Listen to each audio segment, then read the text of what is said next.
দুনিয়াতে নজর করে দেখলাম স্বার্থ ছাড়া কোনো মানুষ দুনিয়াতে নাই। আছে? অভাব ছাড়া কোনো মানুষ নাই, বরং টাকা যার যত বেশি তার অভাব তত বড়। যারা যত বড় লোক তারা অভাব তত বড়। অভাব গরিবের 100 টাকায় সমাধান হয়, বড় লোকের 1,00,000 টাকায় অভাব সমাধান হয় না। এই স্বার্থ ছাড়া অভাব ছাড়া একজন পাইবা, তিনি আর কেউ নয়, আমার আল্লাহ। ইয়া আইয়ুহান নাস আনতুমুল ফুকারাউ ইলাল্লাহ ওয়াল্লাহু হুয়াল গনিয়্যুল হামিদ।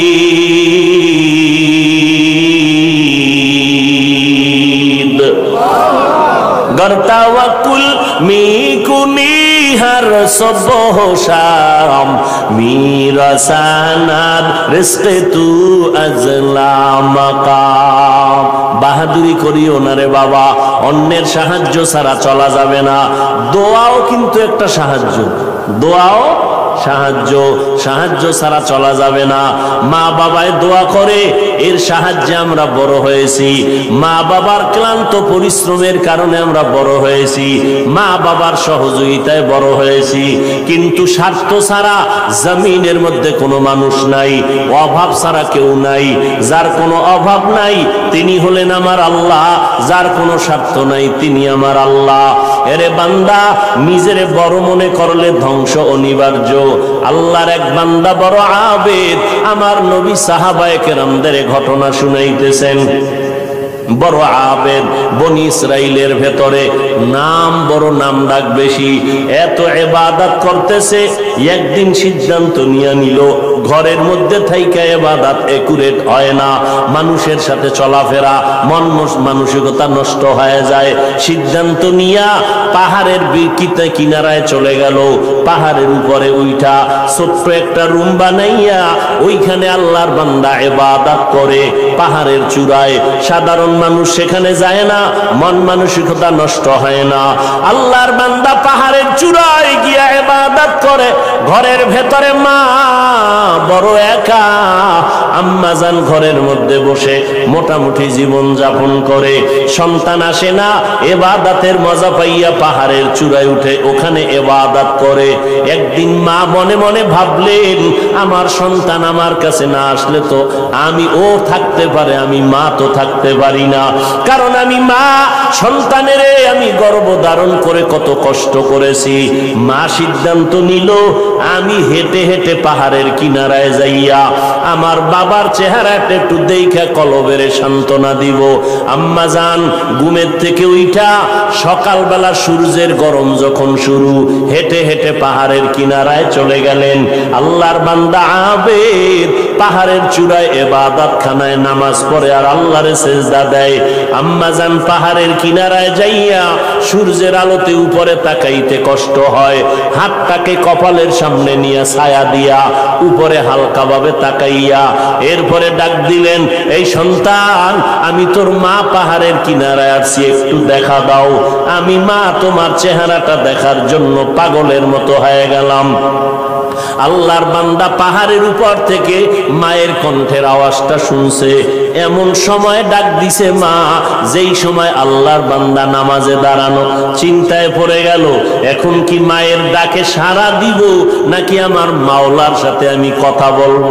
সিদ্ধান্ত নিয়েই বান্দা মায়ের ডাকে আর সাড়া দেয় নাই, নামাজে দাঁড়ায় গেল, নামাজের ভিতরে মশগুল হয়ে গেল। আম্মা জান দীর্ঘ টাইম কষ্ট করে দাঁড়াইয়া সন্তান যখন সাড়া দেয় না, মা হালকা একটু কষ্ট নিয়ে বাড়ির মধ্যে রওনা। বাড়িতে চলে আসলেন, ঠিক আছে বাবা, তুই ইবাদত করো, ওখানে থাক, আমার ডাকে সাড়া দিলি না, দুঃখ নিয়ে চলে গেলাম। মা বাসায় চলে গেল, কিন্তু মায়ের চোখে ঘুম হয় না। সন্তানের প্রতি যে মায়ের এত মায়া, ওই মায়ের সন্তান মায়ের মায়া কখনো বুঝবে না।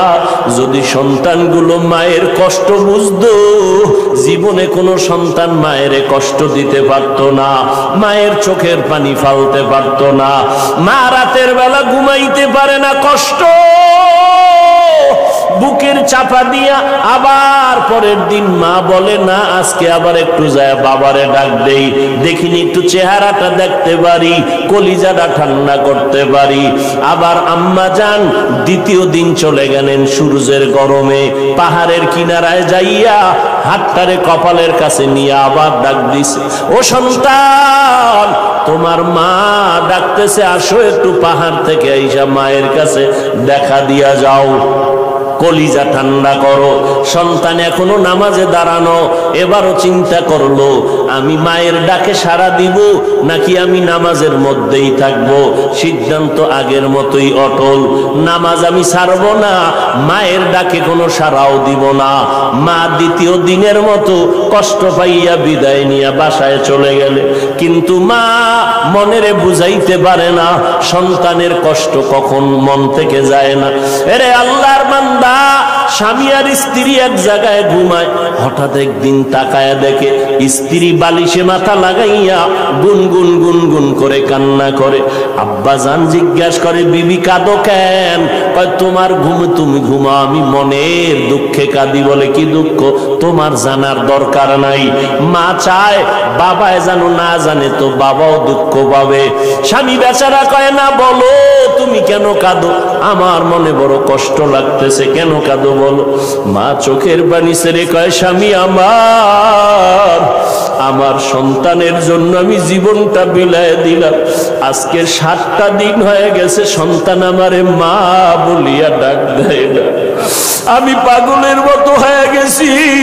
বলে কেন ডাকে না? বলে সন্তান একটা অন্যায় করতেছিল, আমি একটু ধমক দিছি, সন্তান রাগ করে আর আমার সাথে কথা বলে না। ঘরে আইসা প্লেটটা নিয়ে খানা খাইয়া পেছনের দরজা দিয়ে চলে যায়, আমার দিকে তাকায় না। এবার বাবায় বলে, বিবি তুমি আরামে ঘুমাও, সন্তানের চিন্তায় ঘুম নষ্ট করিও না, আজকে না কালকে সন্তান বুঝতে পারলে তোমার কাছে আইসা মাপ চাবে। মা ডাক দিয়ে কয়, স্বামী আমার তুমি আমারে যত বুঝাও, আমি যতবার খানার প্লেট নেই আমি খানা মুখে দিতে পারি না, তোমারে বুঝাইতে পারি না আমার খানার থেকে ঘুমের থেকে সন্তানের মা ডাকে এত মজা। সন্তান যখন আম্মু বলিয়া ডাক দেয় কলিজা ঠান্ডা হয়ে যায়। ও সন্তানেরা, ওই মা বাবা যারা কবরে রাইখা আজকে বাহাদুরি করো রে বাবা, ওই আল্লাহর বান্দি দ্বিতীয় দিনও কষ্ট পাইয়া বিদায়, কিন্তু রাতের ঘুম নাই, মনের মধ্যে বড় কষ্ট। নবীজি সাহাবায়ে কেরামদের সামনে ঘটনা বলেন আর কাঁদতেছেন, সাহাবায়ে কেরামরাও কান্নার আওয়াজ।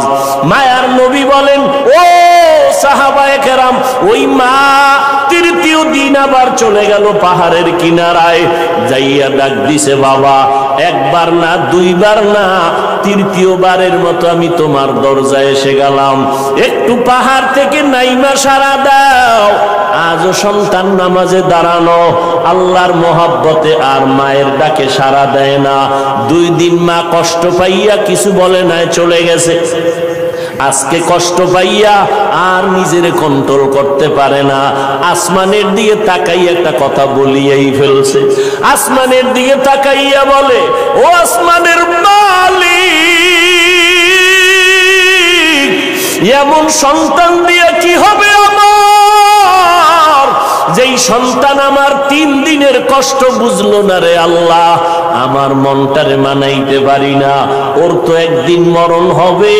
তবে আমার একটা দাবি, ওরে তুমি জেনাকারিনী মহিলার চেহারা না দেখাইয়া মরণ দিবা না।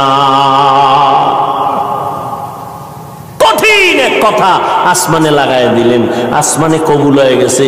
মা বাবার দোয়া, বড়দোয়ার মাঝখানে কোনো পর্দা থাকে না, আর সে আজিমে ডাইরেক্ট চলে যায়। এই যুবক, জিরি মাদ্রাসায় বলে আসছি, আল্লাহর কসম করে বলে গেলাম, কুতুবদিয়ার মুসলমান, কসমের কথা বিশ্বাস না করলে তোমার ঈমান দুর্বল। আল্লাহর কসম, ওয়াল্লাহি বিল্লাহি তাল্লাহি, 3 বার কসম করে বলে গেলাম।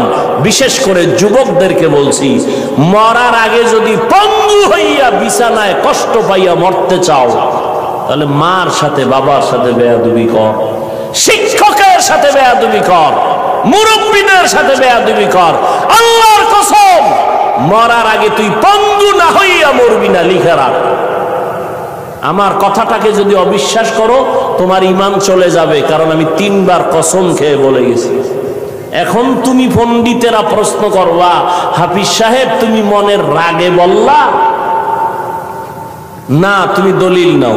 ক্বালান নবিয়্যু সাল্লাল্লাহু আলাইহি ওয়া আলিহি ওয়া সাল্লাম ইসনানি ওয়াজ্জিলুহুমাল্লাহু ফিদ দুনিয়া আল বাগয়ু ওয়া উকুকুল ওয়ালিদাইন আও কামা ক্বালান নবিয়্যু আলাইহি সালাতু ওয়াস সালাম।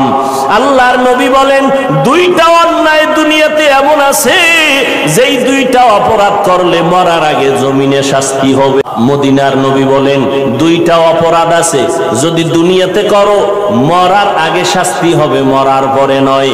1 নাম্বার অপরাধের নাম জুলুম, 2য় অপরাধের নাম হলো মা বাবার সাথে বেয়াদবি। যারা মা বাবার সাথে বেয়াদবি করবে নবী বলেন তাদের শাস্তি হবে মরার আগে দুনিয়ার জমিনে।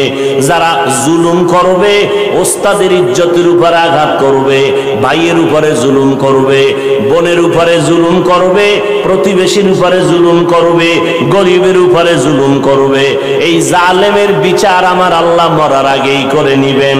ও আল্লাহর বান্দারা, মা যখন কথাটা বলেই ফেললেন আসমানে কবুল হয়ে গেল, কি বরদোয়া করলেন? মা গেছেন, ভুলে গেছেন? জেনাকারিনী মহিলার চেহারা না দেখাইয়া মারবা না। মা কিন্তু কঠিন কয় নাই, যদি কইতো জেনা না করাইয়া মারবা না তো আরো কঠিন হয়ে যাইত। মা একটু পাশ কাটায় বললেন ও জেনা টেনা করবে না, কিন্তু জেনাকারিনী মহিলার চেহারা দেখে মরবে, এটাও একটা অভিশাপ। একটু মহিলা দেখবে না, কারণ আমার বাচ্চা তো ইবাদত করে পাহাড়ের চূড়ায়, সে কোনো নারী দেখবে না, কিন্তু দেখতে গেলেও জানো নামাজি না, একটা জেনাকারিনী নারী দেখবে।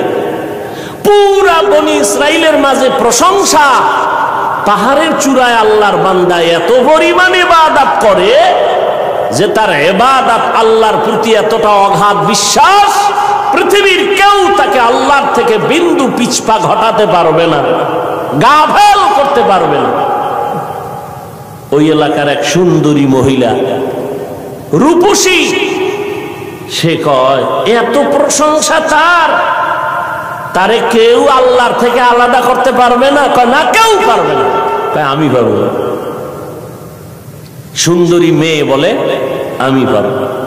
এই মেয়ে হাঁটতে হাঁটতে ওই পাহাড়ের চূড়ায় উঠছে, উঠা দেখে আল্লাহর বান্দা নামাজে দাঁড়ানো। ওর কামি শুধু আল্লাহর সেজদা দেয়, নামাজে দাঁড়ায়, তেলাওয়াত করে, দিয়ে কাজ চলতেছে, নামাজ আর নামাজ আর নামাজ। ওই মহিলা আল্লাহর আবেদ বান্দার সামনে দাঁড়ালো। যেই সূরাতটা ধরলে আল্লাহর বান্দার নজর চলে আসবে, জিনা করার জন্য বাধ্য হবে, এমন কৌশল কোনটা বাদ দেয় নাই মহিলা।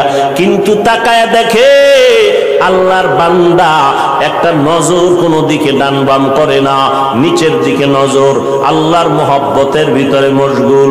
বলবেন মহিলা হাতটা ধরবে না? রে বাবা, এটা সম্ভব না। আল্লাহর উপরে ভরসা কইরা যারা চলবে এদের গায়ে টাচ করার ক্ষমতা কোনো বাহাদুরের নাই। যদি হাত বাড়ায় তোরা হাতটা সাথে সাথে বাঁকা হয়ে যাবে। ইব্রাহিম নবী বিশ্ব সুন্দরী সারাকে নিয়ে যাইতেছিল মিশরের উপর দিয়া, জালেম বাদশা খবর পাইয়া সুন্দরীর টাইনা নিয়ে আসছে। ইব্রাহিম নবী গাছতলায় বয়ে খায়, আল্লাহ আমি না নবী, আমার স্ত্রীর উপরে যদি আঘাত করে চরিত্রের, আমার নবুয়তের হালাত কি হবে? আল্লাহ কয় হেফাজত আমি করব, তোমার ভয় লাগে? তোমার অন্তর্চক্ষু খুলে দিলাম, ওই বাদশা জালেম তোমার স্ত্রীর সাথে যা করবে তুমি গাছতলা বয়ে সব দেখবা। জালেম মিয়া আসল রুমের মধ্যে ঢুকাইয়া যখন হাত বাড়াইছে, হাতটা বাঁকা হয়ে গেছে, অবশ হয়ে গেছে। 1 বার 2 বার 3 বার পরে বেডি ইব্রাহিম নবীর স্ত্রীর কাছে মাপ চাইছে। মাপ চাইয়ে কয়, তোমার মধ্যে এমন কি পাওয়ার, আমি হাতটা আগাইয়া গেলেই বাঁকা হয়ে যায়? এই মহিলা, তোমার মধ্যে পাওয়ার কি? আমার মধ্যে কোনো পাওয়ার নাই, একটা পাওয়ার, আমি আল্লাহর একজন নবীর স্ত্রী। কিসে নবী? বলে গাছতলায়। ডাকো, সম্মানের সাথে ডাকো, মাফ করে দাও আমাকে, অন্যায়ের থেকে মাফ চাইলাম। এইবার বাদশাহ দাইকা নবীরে মেহমানদারি করাইয়া ওই বাদশার এক খাদেমা হাজেরা এরে দিয়া দিল ইব্রাহিম নবীর খেদমতে। সন্তান টন্তান নাই, শুইনা দিয়ে দিছে। ইব্রাহিম নবী বিবাহের বন্ধনে আবদ্ধ কইরা এরপরে সে 80 বছরের পরে মাওলা একটা সন্তান দিলেন ইসমাইল নামে। তাও প্রথম স্ত্রীর থেকে নয়, দ্বিতীয় স্ত্রী হাজেরা আলাইহাস সালাম থেকে। তো মহিলা পাহাড়ের চূড়ায় উঠা আল্লাহর বান্দার সামনে যত অপকৌশল করার প্রয়োজন করছে, কিন্তু বান্দার দিলকে তার দিকে আকৃষ্ট করতে। এই যুবক, বুঝো কিছু, তুমিও মুসলমান, আর তোমার মন আকৃষ্ট করবে কিভাবে? তুমি আকৃষ্ট আর একজনকে করতেছ। একজনকে করলে তো হইতো যে হ্যাঁ একবারের মাইয়ার মন আকৃষ্ট করে বিয়ে করে জীবন চালায়। তুমি করতে করতে 10টা মাইয়ার জীবনের উপরে আক্রমণ করেছ। এর ঝাল আল্লাহ দুনিয়ায় মিটাবে, মরার পরে না। জুলুম করেছ নারীর ইজ্জতের উপরে, বিচার হবে মরার আগে, রসুলের হাদিস। মহিলা এবার সার্থক না ব্যর্থ দেখছেন নি? আপনারা এরকম বেউস, পাহাড়ের চূড়ায় মহিলা কি সার্থক না ব্যর্থ? সার্থক। ব্যর্থ হয়ে গেল, পুরুষের সাথে দুর্বল হয়ে গেল, পারলো না, জিততে নাইমে আসে নিচে। কয় যখন সোজা পারি নাই, এবার বাঁকা তোরে ঠিক করুন। বাঁকা কি? নিচে নাইমা চলে গেল। ওই পাহাড়ের পাশে একটা বিশাল খোলা ময়দান, ময়দানের ভিতরে একটা রাখাল বকরি চড়ায়। ওই রাখালকে ধরলো, রাখালের সামনে যাইয়া অপকৌশল করে রাখালের সাথে জিনা করেছে এই নারী। একটা ছেলে সন্তান হয়ে গেল। ছেলে সন্তানটা হাতের মধ্যে নিয়া ওই বেশ্যা নারী এলাকায় ঘুরে আর কয় এই বাচ্চা হলো ওই পাহাড়ের চূড়ায় আবেদওয়ালা বান্দার বাচ্চা। দেখছেন নি কারবার? ঘুমাইতেছেন আপনারা না? আর যে ওয়াজ চলে এত পুরানো ওয়াজ আপনারা সবাই জানেন, ঘুমাইলেই হয়। বাচ্চা কার জানেননি? কার কার? আর মহিলা প্রচার করে কার? আল্লাহ জানেনি। মায়ের বরদোয়া একদিক, ওদিকেও আল্লাহর কাছে কামতেছে, দুই দ্বিমুখী সংঘর্ষ চলতেছে। একদিকে মা কইছে জেনাকারিনী মহিলার চেহারা দেখাও, ওদিকেও আল্লাহরে ডাকতেছে যেন ইজ্জত নষ্ট না হয়। মহিলা যখন এই বাচ্চা নিয়ে মানুষের কাছে কান্দে আর কয় বাচ্চা ওই তোমরা আবেদের, তোমরা যার এত গুণগান গাইছো ওই বাচ্চা, জিনার বাচ্চা, অবৈধ বাচ্চা। মানুষ সব শুই না, যারে এত কলিজা দিয়া ভালোবাসি তার অবস্থা এই। লাঠি টাঠি নিয়া এবার পাহাড়ে উঠা, আরে ফিডা খানকা টানকা সব ভেঙ্গে যখন আল্লাহর বান্দার উপরে আঘাত শুরু করেছে, বান্দা বলে তোরা আমার গায়ে হাত দাও কেন? বলে এই খবর। তাই নাকি? বলে হ্যাঁ, আল্লাহর জাতের কসম আমার দ্বারা এমন কোন অপরাধ হয় নাই। কে বলেছে? আমগো এলাকার সেই রূপসী নারী, তাকে ডাকো। এবার জেনাকারিনী মহিলাকে ডাকা হলো।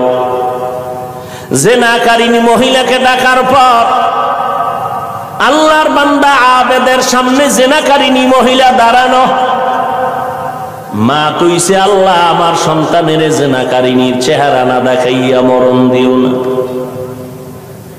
এই ঘটনা শুনে জেনাকারিনী মহিলা বাচ্চা নিয়ে হাজির। আল্লাহর বান্দা সিজদায় পড়ে কান্না করে কয় আল্লাহ তুমি আমারে মাফ করিয়া দাও, উম্মতের সামনে তুমি সত্যটারে জাহের করে দাও, সত্যটারে তুমি প্রকাশ করে দাও, ইজ্জতের হেফাজত করো।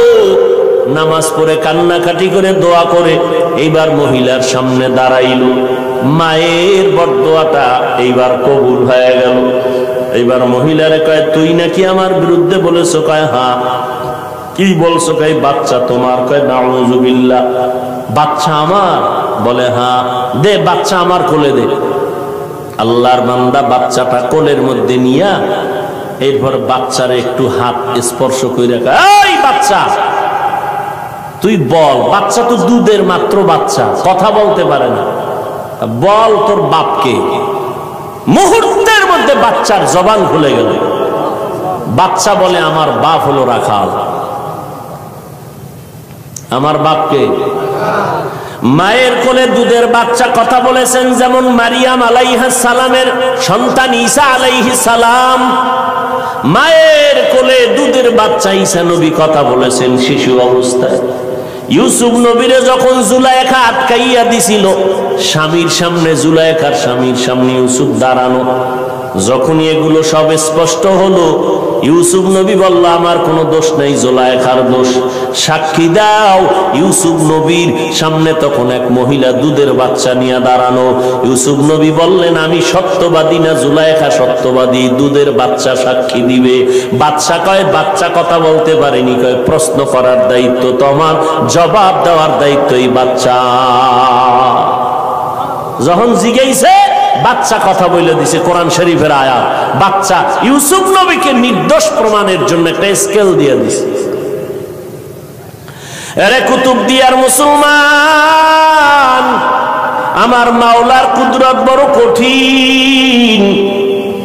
মায়ের বরদোয়াটাও আল্লাহ কাজে লাগাইলেন, জেনাকারী নারীর চেহারা পর্যন্ত দেখায় দিলেন। আবার বাচ্চার মাধ্যমে আল্লাহর বান্দার ইজ্জতের হেফাজত করলেন। সত্যের উপরে যদি চলো রে বাবা, মা বাবার দোয়া নিয়ে যদি আগাইতে পারো, দুনিয়ার কোনো ভয় নাই। হালাল খাইয়া চলবা, আল্লাহ বিজয়ের মালা গলায় পরায় দিবেন। কয়দিন আর দুনিয়ায় বাহাদুরি করবারে বাবা, আল্লাহ যদি সমুদ্রে একটু হুকুম করে, একটু গরম হয়ে যা, রাতের ঘুমের মধ্যে 1 মিনিট লাগবে না কুতুবদিয়ারে ধ্বংস করার জন্য, 1 মিনিটও লাগবে না। আল্লাহ কয়, বান্দা আমার স্মরণ কর, আমি আল্লাহর কাছে সাহায্য চাও। সাহায্য কেমনে চাইবা? ধৈর্য আর নামাজের মাধ্যমে সাহায্য প্রার্থনা করো। আজকে আমাদের ভেতরে ধৈর্যের বড় অভাব, নামাজের বড় অভাব। ও যুবকেরা, ও পর্দার আড়ালের আম্মা জানেরা, আজকে নামাজের এত বয়ান, এক বেলার নামাজ ছেড়ে দেওয়ার কোনো সুযোগ নাই। ও যুবক, এক বেলার নামাজ ছাড়ার কোনো কায়দা নাই, অথচ তুমি নামাজ পড়ো না রে বাবা। আজকে আমি তোমাকে কিন্তু এই কথা বলি নাই আমগো মতো হুজুর হইয়া যাও, পাঁচপল্লী মাথায় দাও একবারও বলি নাই, কওমি মাদ্রাসায় পড়ো তাও বলি নাই, স্কুলের লেখাপড়া বন্ধ করো তাও বলি নাই। বরং বাবা তুমি চাকরি করো, ব্যবসা করো, স্কুল কলেজে পড়ো, কোনো বাধা নাই। ওখানে থাইকা আল্লাহর হুকুম নবীর তরিকা মতো নামাজ পড়ো। মা বাবার দোয়া নিয়ে সামনে আগাও, ওলামায়ে কেরামের পরামর্শ নিয়ে চলো, নবীর সুন্নতের মালা গলায় লাগাও। খবরদার, কপাল পোড়া যদি হইয়াই থাকো, তাহলে কিন্তু তোমার কপাল দুনিয়াতেও শেষ, আখিরাতেও শেষ। কিছু কপাল পোড়া এমন আছে, বুঝাইলে উল্টা আমারে বুঝানোর চেষ্টা করে। যদি কই ভাইজান টুপি কেন পরো না, ও তো বলা দরকার, ভাই হুজুর টুপি মাথায় দেওয়া দরকার, নবীর সুন্নত। এটা তো কোনো পিসাবের সুন্নত না, নবীর তরিকা। হুজুর আমি পারি না, দোয়া করবেন, চেষ্টা করব। কিন্তু কিছু নেমক হারাম, বেপরোয়া আল্লাহর বান্দা, এদের জবাবটা এমন অহংকারী জবাব। কয় হুজুর টুপি মাথায় না দিলে অসুবিধা কি? টুপির মধ্যেই কি ইসলাম? দাড়ির মধ্যেই কি ইসলাম? পোশাকের মধ্যেই কি ইসলাম? এই রকম বেপরোয়া আল্লাহর বান্দা নবীর দুশমন আছে না নাই? টুপির মধ্যে ইসলাম নাই, দাড়ির মধ্যে নাই, পোশাকে নাই, পর্দায় নাই, হালালে নাই, তুই ইসলাম কই? সমুদ্রের তলদেশে। বিনয়ী হয়ে যাও রে বাবা, নিজেরে ছোট বানাইয়া চলো। কোন আলেম যদি বলে বাবা নামাজ কেন পড়ো না, তোমার জবাব থাকবে হুজুর নামাজ অবশ্যই পড়া দরকার, আমি চেষ্টা করি পারি না, একটু দোয়া কইরা দেন সামনের থেকে যেন নামাজ ধইরা ফালাইতে পারি। বিনয়ের সাথে দোয়া চাওয়ার চেষ্টা করো। অপরদিকে মা বাবার দোয়া নিয়ে আগাও। ও যুবক ভাই, আমি তোমারও সামনে উদাহরণ পেশ করি, সব জায়গায় বলি, তোমার মতো যুবক পাঁচ বেলার নামাজ পড়ে, এই জমিনের মধ্যে স্কুল কলেজে ভরিয়াও নামাজ পড়ে আছে না নাই? ভাইরা আমার, পাঁচ বেলার নামাজ পড়ে অভাব নাই। তোমার আমার মতো যুবক সন্তান নবীর তরিকা মতো চলে, চাকরি করে, ব্যবসা করে, অভাব নাই। আল্লাহর মোহাব্বত নিয়া আল্লাহর কাছে তওবা করো, তওবার দরজা খোলা।